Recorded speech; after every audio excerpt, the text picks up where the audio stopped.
हाँ, चर्चा चल रही हमारी 5वें अध्याय के 29वें सूत्र की चर्चा चल रही है।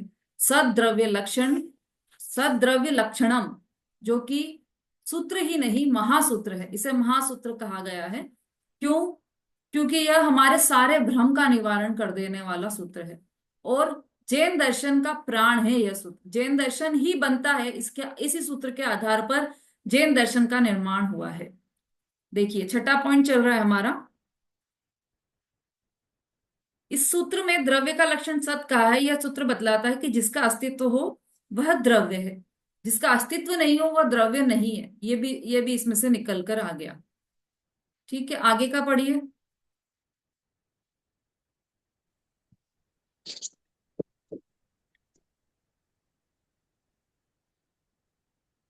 हाँ, नमिता जी पढ़ी। दीदी 6 पॉइंट पढ़ना है। हाँ। अतः यह सिद्ध हुआ कि सत लक्षण द्वारा द्रव्य पहचाना जा सकता है। उपर्युक्त कथन से दो सिद्धांत निकले कि द्रव्य में प्रमेयत्व, ज्ञान में ज्ञात होने योग्य नोएबल गुण है, और ये द्रव्य स्वयं स्व को जानने वाला हो अथवा अन्य द्रव उसे जानने वाला हो। यदि ऐसा ना हो तो निश्चित ही नहीं होता कि द्रव्य है। इसलिए यह भी सिद्ध होता है कि द्रव्य में प्रमेयत्व गुण है, और द्रव्य या तो जानने वाला चेतन अथवा नहीं जानने वाला अचेतन है। जानने वाला द्रव्य जीव है और नहीं जानने वाला अजीव है। हम्म। देखिए, कितना सारा स्पष्ट किया है सूत्र में। यह सिद्ध हो गया कि सत लक्षण द्वारा द्रव्य पहचाना जा सकता है। जो अस्तित्व गुण है, अस्तित्व है जो द्रव्य का, वस्तु का, उसके कारण द्रव्य पहचाना जा सकता है। अब देखो, इसमें लक्षण की बात की है ना। ये द्रव्य का लक्षण बताया है। लक्षण और स्वरूप दो चीजें होती है। तो स्वरूप बताएंगे यदि द्रव्य का, तो क्या बोलेंगे कि गुण पर्यायवत द्रव्यम। जो गुण और पर्याय वाला हो वह द्रव्य होता है। और अनंत गुणों का समुदाय है, ऐसा मतलब उसका स्वरूप बताएंगे तो वह बताएंगे। अब यहाँ पर बता रहे हैं लक्षण। तो द्रव्य का लक्षण अस्तित्वपना है, सतपना है उस द्रव्य का लक्षण। तो ये लक्षण सिद्ध हो गया। उपरोक्त कथन से दो सिद्धांत निकले कि द्रव्य में प्रमेयत्व अर्थात ज्ञान में ज्ञात होने योग्य नोएबल गुण है। प्रमेयत्व गुण भी है ज्ञान में। ज्ञान में ज्ञात होने योग्य ऐसा प्रमेयत्व गुण किसमें है? द्रव्य में है। हम जो सामान्य गुणों की चर्चा करते हैं उसमें प्रमेयत्व गुण भी आता है। जिस शक्ति के कारण द्रव्य किसी न किसी ज्ञान का विषय अवश्य हो उसे प्रमेयत्व गुण कहते हैं। ऐसी चर्चा आती है बार बार। तो ये इस सूत्र में यह भी सिद्ध हो गया कि ये जो द्रव्य है उसमें प्रमेयत्व गुण है। मतलब ऐसा गुण है जो किसी के ज्ञान में जरूर आए, किसी के ज्ञान में ज्ञात हो, नोएबल ऐसा गुण है। और वह द्रव्य स्वयं स्व को जानने वाला ही हो अथवा अन्य द्रव्य उसे जानने वाला हो। मतलब किसी न किसी के ज्ञान में अवश्य आएगा। यदि हम हमारे ज्ञान में नहीं आ रहा है हमारा द्रव्य, तो केवली भगवान के ज्ञान में तो आ ही रहा है। प्रत्येक द्रव्य केवली केवली भगवान के ज्ञान में आ रहा है। और ये भी हो सकता है कि हमारे जो ज्ञानी जीव हैं उनके जानने में आत्मा आ रहा है, उनके भी ज्ञान में आ रहा है। केवली भगवान के भी ज्ञान में आत्मा आत्मा आ रहा है। तो यह द्रव्य स्वयं स्व को जानने वाला हो अथवा अन्य द्रव्य उसे जानने वाला। दूसरे द्रव्य भी तो उसे जान सकते हैं, दूसरे जीव द्रव्य भी तो उसे जानेंगे। यदि ऐसा न हो तो निश्चित ही नहीं होता कि द्रव्य है। इसलिए यह भी सिद्ध होता है कि द्रव्य में प्रमेयत्व गुण है। यह भी सिद्ध हो, पहले ऊपर सिद्ध किया था द्रव्यत्व गुण, अस्तित्व गुण, दो गुण सिद्ध किए थे। अभी तीसरा प्रमेयत्व गुण भी यहाँ पर सिद्ध हो रहा है ना। और द्रव्य या तो जानने वाला अथवा नहीं जानने वाला है। द्रव्य दो तरह के, चेतन और अचेतन। जानने वाला द्रव्य जीव है और नहीं जानने वाला द्रव्य अजीव है। लेकिन जीव द्रव्य हो या अजीव द्रव्य हो, दोनों ही द्रव्य जानने में आते अवश्य है ना। जो द्रव्य है वह जानने वाला भी हो सकता है और नहीं जानने वाला भी हो सकता है। लेकिन जानने वाला हो चाहे नहीं जानने वाला हो, जानने में आते दोनों ही है। जो नहीं जानने वाला द्रव्य भी है वह भी जानने में आता अवश्य है, क्योंकि उसमें भी प्रमेयत्व गुण है। और ये प्रमेयत्व गुण सभी छह ही द्रव्यों में, अनंत द्रव्यों में है। तो सभी द्रव्य जानने में आ रहा है। ठीक है, इतना समझ में आ रहा है सबको? सुलेखा जी। हाँ दीदी, आ रहा, पढ़ने के लिए करा था। हाँ, किसी का कोई प्रश्न है? इतने इतने जो हमारा विषय चला उसमें किसी का कोई प्रश्न हो तो प्रश्न पूछ सकते हैं, नहीं तो फिर आगे बढ़ेंगे। ये द्रव्य गुण नहीं है पर्याय दीदी। की बात चल रही है, द्रव्य की बात चल रही है। और द्रव्य किससे बना है? अनंत गुणों का समुदाय है। द्रव्य की परिभाषा हमने भाग में क्या पढ़ी है? गुणों के समूह को द्रव्य कहते हैं। तो अनंत गुणों से मिलकर द्रव्य बनता है ना? और ये द्रव्य, इसका लक्षण क्या है? तो इसका लक्षण अस्तित्व, इसका लक्षण है सत सत, इसका लक्षण है। बोलिए रेणु जी। दीदी, आपने कहा कि मतलब जैसे द्रव्य छह हैं और छहों में ही मतलब सभी का अस्तित्व है, वो तो ठीक है। लेकिन आपने कहा जानने का, लेकिन जानना तो दीदी जीव द्रव्य ही तो जानेगा। कि जीव द्रव्य में तो जानने देखने की शक्ति है, पुद्गल में तो नहीं है। जीव द्रव्य पुद्गल को भी जानेगा, जीव द्रव्य धर्म धर्म को भी जानेगा कि भाई ये हमें अवगाहन दे रहा है, ये हमें चलने में सहायक है, हमें रुकने में सहायक है। लेकिन और द्रव्यों में तो इस तरीके की शक्ति कहाँ है कि मतलब वो जान रहे हैं, जान मतलब भाई पुद्गल तो पुद्गल है, रूप रस गंध वर्ण है, उसमें तो चेतनत्व शक्ति नहीं है। एक केवल जीव द्रव्य में ही तो चेतना जानने देखने की शक्ति है। तो यही बताया यहाँ पर कि जानने वाला द्रव्य जीव है और नहीं जानने वाला द्रव्य अजीव है। लेकिन जीव जी। द्रव्य और अजीव द्रव्य दोनों ही जानने में आ रहे हैं। केवली भगवान है, लेकिन वो जानने ऐसा में तो नहीं वो जीव करेंगे। के ही आ रहे हैं ना। सुनो, आप ध्यान से सुनो क्या बोल रही हूँ। केवली केवल ज्ञानी है तो वो ऐसा करेंगे कि मैं जीव जीव को ही जानूंगा, अजीव को नहीं जानूंगा, धर्म द्रव्यों को नहीं जानूंगा, अधर्म द्रव्यों को, कि वो सबको जान रहे हैं। बोलिए। जी। सबको जानो। अरे बोलिए ना जी, क्या वो केवल और जीव को जी, जान? केवली भगवान के ज्ञान में तो सब कुछ झलक रहा है। अजीव द्रव्य भी जानने में आ रहे हैं ना उनके। जी। यही यहाँ पर कह रहे हैं कि जानने में दोनों आएंगे, जीव द्रव्य हो चाहे अजीव द्रव्य हो, जानने में तो दोनों आएंगे। लेकिन जानने वाले जीव द्रव्य और नहीं जानने वाले अजीव द्रव्य, दो सिचुएशन हो हाँ, गई मतलब मेरा जानने क्वेश्चन में। यही था वो तो पहले ही कि बोल दिया। जानने में तो सभी आ रहे हैं। बस बस इतनी बात है। चलिए पढ़िए आगे सुलेखा जी। प्रत्येक द्रव्य अपनी प्रयोजनभूत अर्ध क्रिया करता ही है। यह द्रव्य अर्थ क्रिया न करे तो वह कार्य रहित हो जाए, अर्थात व्यर्थ हो जाए। किंतु व्यर्थ का कोई द्रव्य होता ही नहीं। इससे सिद्ध हुआ कि प्रत्येक द्रव्य में वस्तुत्व नामक गुण है।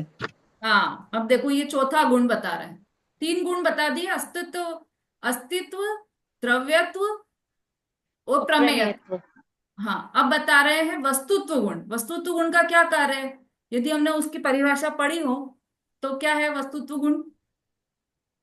जिस शक्ति के कारण द्रव्य में अर्थ क्रियाकारित्व हो उसे वस्तुत्व गुण कहते हैं। और अर्थ क्रियाकारित्व का अर्थ दिया है प्रयोजन भूत क्रिया हो, उसे वस्तुत्व गुण कहते हैं। इसमें नहीं है ये लघु जैन सिद्धांत प्रवेशिका या बालबोध भाग वगैरह या पुरुषार्थ सिद्धि उपाय, ऐसे बड़े बड़े ग्रंथों के आधार से अलग अलग भागों में दी गई परिभाषाएं हैं ये, है ना? तो हमने तो ये पढ़ी है बचपन से, अपन ने सभी ने, आप लोगों ने भी, कि वस्तुत्व गुण किसे कहते हैं? जिस जिस शक्ति के कारण द्रव्य में अर्थ क्रियाकारित्व हो, अर्थात प्रयोजन भूत क्रिया हो। जिस शक्ति के कारण द्रव्य में प्रयोजन भूत क्रिया हो। अब प्रयोजन भूत क्रिया क्या होती है? जीव द्रव्य है, जैसे एक द्रव्य को पकड़ा हमने, जीव द्रव्य, उसकी प्रयोजन भूत क्रिया क्या है? जानना जानना जानना, ये उसकी क्रिया, प्रयोजन भूत क्रिया। तो ये उसकी प्रति समय चलती है। उद्गल द्रव्य की प्रयोजन भूत क्रिया क्या है? अर्थ क्रियाकारित्व क्या है उद्गल द्रव्य में? स्पर्श रस गंध वर्ण रूप, ये उसका अर्थ क्रियाकारित्व है। तो वह उसकी निरंतर चलती है। धर्म द्रव्य का गति हेतुत्व, वह भी उसमें निरंतर चलता है। ऐसे सभी द्रव्यों का समझना। तो अच्छा। प्रत्येक द्रव्य अपनी प्रयोजनभूत अर्थ क्रिया करता ही है। कोई भी ऐसा द्रव्य नहीं है जो अपनी क्रिया न करता। ऐसा नहीं है कि धर्म द्रव्य थोड़ी देर के लिए, कि अरे मैं तो बहुत देर से काम कर रहा हूं, अब थोड़ा सा आराम कर लेता हूं, अभी मैं अपना कार्य नहीं करूंगा, अर्थ क्रिया कार्य नहीं करूंगा, ऐसा कभी भी नहीं होता। प्रत्येक द्रव्य प्रति समय अर्थ क्रिया कार्यत्व करता है। अपने अपने अपना अपना जो कार्य है, उसका प्रयोजनभूत कार्य है, वह कार्य हमेशा ही करता है प्रति समय। जानना जानना। तो कभी भी जीव का जानने का कार्य छूटता ही नहीं, चाहे वो निगोद की दशा में हो, चाहे मनुष्य की दशा में हो, चाहे सिद्ध की दशा में। प्रति समय उसका जानना जानना जो अर्थ क्रियाकारित्व है वह निरंतर चलता है। यदि द्रव्य अर्थ क्रिया न करे तो वह कार्य रहित हो जाए, अर्थात व्यर्थ हो जाए। किंतु व्यर्थ का कोई द्रव्य होता ही नहीं है। कोई भी द्रव्य बिना कार्य का नहीं होता। फालतू कोई भी द्रव्य नहीं बैठता। इससे यह सिद्ध हुआ कि प्रत्येक द्रव्य में वस्तुत्व नामक गुण है। वस्तु कहते ना, ये वस्तु है। जीव वस्तु, वस्तु को वस्तु अपन शब्द जो बोलते हैं ना, ये वस्तु यहाँ पर पड़ी है। हम तो पुद्गल द्रव्य में यूज कर लेते हैं वस्तु का, लेकिन वो वस्तु द्रव्य भी, जीव भी वस्तु है। धर्म भी, आकाश भी, काल भी, ये सब एक एक वस्तु है। क्यों? क्योंकि उसमें वस्तुत्व गुण है। इसलिए ये सब वस्तुएं हैं। और वस्तुत्व गुण का क्या अर्थ है? उसके कारण वो अपनी अपनी अर्थ क्रिया कारित्व करते हैं, वो अपनी यही कर रहा है। अपनी क्रिया करते हैं सभी द्रव्य, इसलिए वो सभी वस्तु हैं। तो ये भी यहाँ पर ये सिद्ध कर दिया है। हाँ, आगे का पढ़िए। कोई और पढ़ना चाहे तो वो भी एंट्रेस कर सकते हैं। हाँ, पढ़िए ललिता जी। और चौथा पॉइंट, प्रत्येक द्रव्य अपने प्रयोजनभूत अर्थ क्रिया करता क्या? ही है। ये हो गया है। अभी पढ़ चुके हैं इसको, अपन अर्थ भी कर चुके हैं इसका। आगे का पढ़िए। आठवां आठवां, और वस्तुत्व गुण के कारण जो स्वयं अपनी क्रिया करे वही वस्तु कही जाती है। इससे यह सिद्ध हुआ कि एक द्रव्य दूसरे द्रव्य का कुछ कर नहीं सकता। हाँ, ये जो वस्तुत्व गुण नव समझा ना हमने, कि जो अर्थ क्रियाकारी तो प्रत्येक द्रव्य में हो रही है, तो उसके कारण जो स्वयं अपनी क्रिया करे वही वस्तु कही जाती है। क्योंकि ये सामान्य गुण है। वस्तुत्व गुण सभी द्रव्यों में पाया जाता है। द्रव्य ही उसे कहते हैं जो अपनी अपनी क्रिया करे, जो अपने प्रयोजनभूत क्रिया उसको करता रहे, उसे द्रव्य कहते हैं। उससे यह सिद्ध हुआ कि एक द्रव्य दूसरे द्रव्य का कुछ नहीं कर सकता। मतलब वस्तुत्व गुण है ना, तो वो अपनी अर्थ क्रियाकारित्व करेगा, दूसरे का कार्य कैसे करेगा? क्योंकि दूसरा तो स्वयं अपना कार्य कर रहा है। जीव द्रव्य है तो उसका अर्थ क्रियाकारित्व क्या है? जानना जानना। तो वो जानने का कार्य कर रहा है। उद्गल द्रव्य का क्या कार्य है? स्पर्श रस गंध रूप परिणमित होना। जैसे पेंसिल है, पेंसिल लाल रंग की है, वो धीरे धीरे उसका कलर फेड होकर ब्लैक कलर की हो गई। तो वो जो जो परिवर्तन उसमें आया है, परिणमन जो उसमें आया है, यही उस पुद्गल द्रव्य का अर्थ क्रियाकारित्व है। क्योंकि परिणमन उसका स्वभाव है। वो परिणमन होके वो उसका कलर चेंज हो गया धीरे धीरे। अब ये जीव ने क्या कहा कि मैंने इसमें पेंट किया था ब्लैक कलर का, इसलिए ये ब्लैक कलर की दिखाई दे रही है। तो जीव तो पेंट कर ही नहीं सकता ना, क्योंकि जीव तो अपना कार्य कर रहा है, जानने जानने का कार्य। यदि जीव पेंटिंग करने लग गया तो जानने का कार्य कौन करेगा उस समय? इसका मतलब जीव सिर्फ जान रहा है, और वो उसका कलर चेंज नहीं कर रहा। और कलर चेंज करने का कार्य यदि जीव कर दे तो उस समय पुद्गल क्या काम करेगा? क्योंकि कलर चेंज करने का कार्य तो पुद्गल का है। ये उसका अर्थ क्रिया कार्य है। तो पुद्गल का कार्य स्वयं पुद्गल कर रहा है, जीव का कार्य स्वयं जीव कर रहा है। एक द्रव्य दूसरे द्रव्य का कार्य नहीं कर सकता, क्योंकि सभी द्रव्य अपने अपने वस्तुत्व गुण सहित हैं। सभी द्रव्य में अपनी अपनी अर्थ क्रिया कार्य तो हो रही है। सभी द्रव्य अपने अपने प्रयोजनभूत कार्य को कर रहे हैं।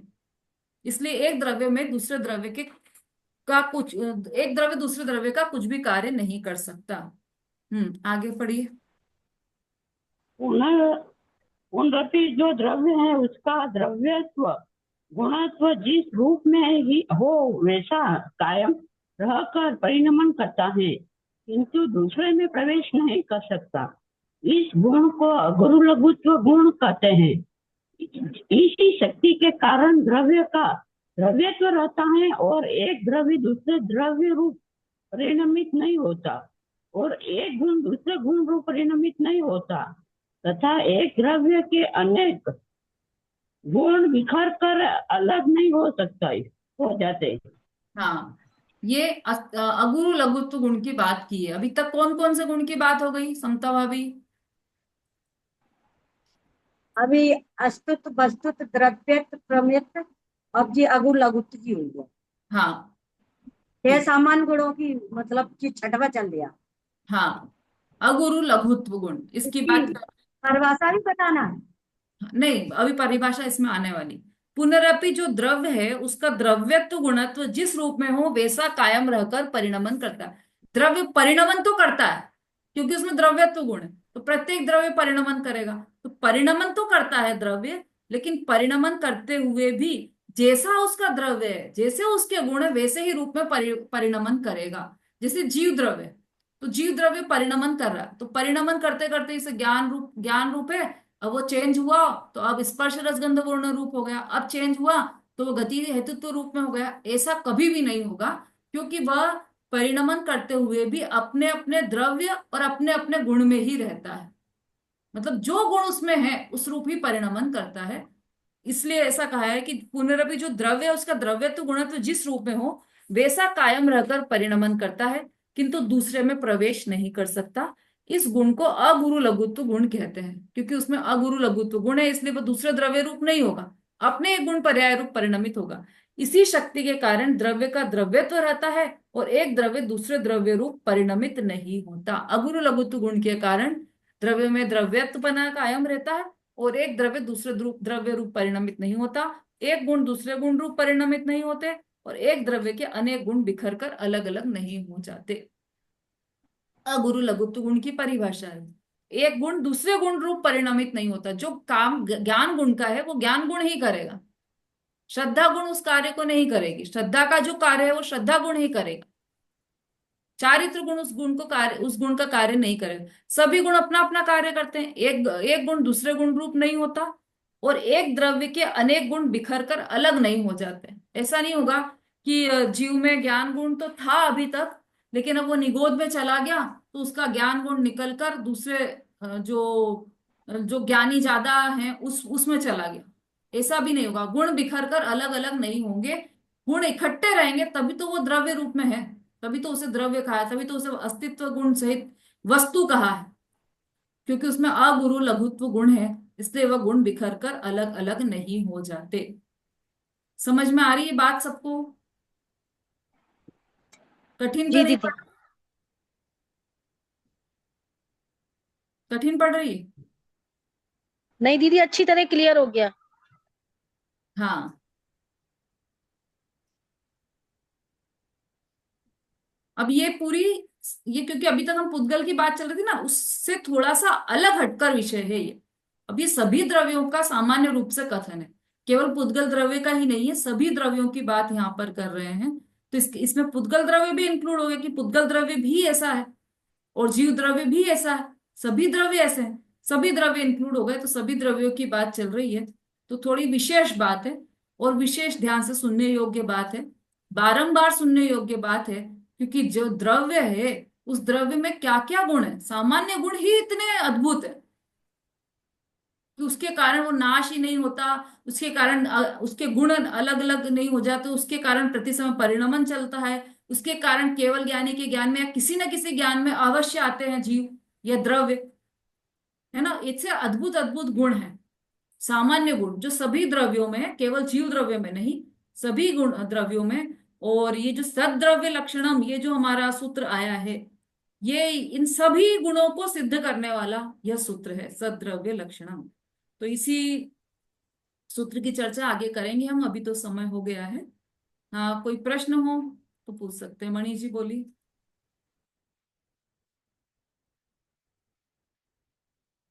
दीदी अभी तो पढ़ने के लिए किया था एंट्रेंस। चलिए कोई। बाकी हम दोनों थोड़ा ये थोड़ा समझ में कम बैठा, पीछे वाला जो चाक्षुष है ना, लिखाया था 3 पॉइंट। अच्छा। 3 पॉइंट जो लिखाया था आपने, हाँ चलो उसको ये आज वाला। कर देते हैं अपन, क्योंकि फिर कल से ये वाली चर्चा नहीं करेंगे अपन। जो चाक्षुष और अचाक्षुष है ना, इसलिए मैंने स्टार्टिंग में ही सबसे पहले ही वो लिया था, आप शायद लेट आए होंगे। स्टार्टिंग में ये लिया था मैंने कि जो चाक्षुष और अचाक्षुष है उसमें हम केवल चर्चा, यहाँ पर केवल चर्चा चाक्षुष स्कंद की ही है। चाक्षुष स्कंद थोड़ा कैसे बन गए, अचाक्षुष से चाक्षुष स्कंद कैसे बन गए, चाक्षुष स्कंद की उत्पत्ति का क्या कारण है, वो केवल यहाँ पर बताया है। तो उसके लिए दो चीजें बताई है, भेद और वो संघात। तो पता है, वो तो पता है कि भेद और संघात से चाक्षुष इसकी उत्पत्ति होती है, चाक्षुष स्कंधी। लेकिन जो पॉइंट लिखाए थे ना उनमें थोड़ा कम समझ में बैठा मेरे। उसको मत समझो आप, इसीलिए मैंने बोला है कि वो केवल ज्ञान गम्य है, नहीं समझ में आएगा, उसको आप रहने दो। बस उसमें से इतना सा निकालो कि जो चाक्षुष स्कंद है वह कैसे बनते हैं, तो वो भेद और संघात से बनेंगे, अकेले भेद से भी नहीं बनेंगे, अकेले संघात से भी नहीं बनेंगे, भेद और संघात इतना से तो आगे समझ, बनेंगे। नियम है, इतना बस तो, उस नियम इतना को तो ध्यान समझ में में आ गया रखो, दीदी। बाकी सब छोड़ दो आप। हाँ, ये तो आ गया समझ में। तो 3 पॉइंट लिखे थे उसको भी छोड़ दो, भूल जाओ उसको, केवल इतना सा अच्छा। ध्यान में रखो, नियम रूप जो बात है कि वो भेद और संघात से ही बनेंगे चाक्षुष स्कंद, 400 से इसका। ठीक बाकी है। और कोई भी नियम नहीं है उसमें। हाँ सुलेखा जी बोलिए। हाँ दीदी, मेरा एक प्रश्न है, इस विषय से हटके है, किसी दूसरे का प्रश्न है, तो उसका समाधान चाह रही हूँ मैं। हाँ जैसे जैसे दूध में मिस्सी रोटी डाल दी, है ना, और उसको खाना, और छाछ में मिस्सी रोटी डाल के खाना, और खिचड़ी में दाल चावल की खिचड़ी है, तो उसमें दूध डाल दिया, तो ये दूधल, तीनों दूधल हो गए क्या? क्या डाल दिया दूध में? मिस्सी रोटी, चना की, चना हाँ वाली रोटी, अच्छा। तो दूधल हो गया। हाँ काष्ठ द्विदल बोलते हैं उसको, द्विदल के अलग अलग प्रकार हैं, है ना। अच्छा। तो वो दूध के साथ भी खाना दाल उपयुक्त नहीं, कि दाल द्विदल है। द्विदल मतलब जिसके दो दल हों, ऐसे सभी चीजें। अब देखो काजू है, काजू को तो हम दूध के साथ खाते हैं, तो दूध काजू भी वैसे तो ड्राई फ्रूट है, लेकिन वो वास्तव में तो वो भी द्विदल है। और मिर्ची है, मिर्ची, तो मिर्ची में भी बीज होते हैं, तो कुछ लोग उसको भी द्विदल मानते हैं, मिर्ची और दूध को साथ में नहीं लेते हैं कुछ लोग। जैसे खीर बनी, तो खीर के साथ वो सब्जी नहीं खाएंगे क्योंकि उसमें मिर्ची है। तो वो द्विदल के अलग अलग प्रकार है, काष्ठ द्विदल है, ऐसे बहुत तरह के द्विदल है। तो अभी जो मुख्य है, हाँ किसी किसी का कुछ कुछ लिख कर आ रहा है, मुख्य तो यह है कि दही और दाल, ये जो द्विदल हम मानते हैं वो तो बिल्कुल स्थूल द्विदल है, तो वो तो बिल्कुल ही खाने योग्य नहीं है, अभक्ष्य है बिल्कुल, उसमें तो स्पष्ट रूप से ही आपको कीड़े दिख सकते हैं, मतलब इसका वो आप मतलब प्रयोग। दही बड़ा हो गया दीदी, वो दही बड़ा हो गया ना वो, दही दही बड़ा वाला, हो गया वो तो। हाँ तो दही हाँ। और तो बेसन अच्छा। कटोरी में मिलाओ, और उसमें अपनी थूक मिला दो और उसको रख दो 2 मिनट धूप में, तो उसी समय आपको रसजीव चलते हुए दिखाई देने लग जाएंगे उसमें, मतलब इतना बड़ा वो अभक्ष्य है वो। तो द्विदल तो बिल्कुल खाने योग्य ही नहीं है, ये बात। तो दीदी दीदी, दूध में भी बच्चे है, चना की रोटी डालते हैं तो वो भी बच्चे है इसके दूध लिए में। देखो ऐसा है, अलग अलग प्रकार के अभक्ष्य हैं, जितना ज्यादा त्याग कर सके उतना अच्छी बात है। नहीं दीदी, कल बहस हो गई थी मंदिर में, हम्म। तो बोल रही थी कि मठा में डाल दो मीसी रोटी तो अबच्च हो जाएगी, दूधल हो जाएगी, लेकिन मठा दही उसमें दूध में नहीं होगी, क्योंकि पहले बड़े बूढ़े तो मीसी रोटी दूध में ही खाते थे, तो मैंने कि दूध में भी बच्चे है, तो नहीं तो मैंने कि मैं पूछ के आऊंगी फिर मठा, बताती हूँ मठा आपको। मतलब तो दही हो गया पूरा, तो वो तो सबसे बड़ा द्विदल, हाँ सबसे बड़ा मतलब अभक्ष्य है वो द्विदल, हाँ बहुत बड़ा अभक्ष्य। हाँ। मठा हो, और दही, दूध। छाछ हो, ये सब में तो बिल्कुल भी खाने योग्य नहीं है, इसके साथ बेसन या दाल वगैरह ये जो चीजें हैं वो बिल्कुल भी खाने योग्य नहीं है, इसका तो मुख्य रूप से ही त्याग होता है। अब ऐसे तो आप देखो त्याग करो तो फिर तो बहुत सारी चीजें हैं, करते जाओ फिर, मतलब अच्छी बात है वो त्याग करना, कि आपको रस का भी त्याग होना चाहिए।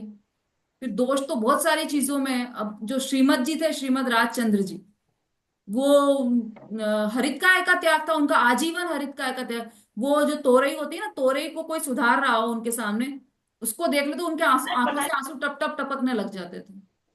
हम अष्टमी चौदस को त्याग देते हैं, बाकी दिन क्यों खा लेते हैं भाई?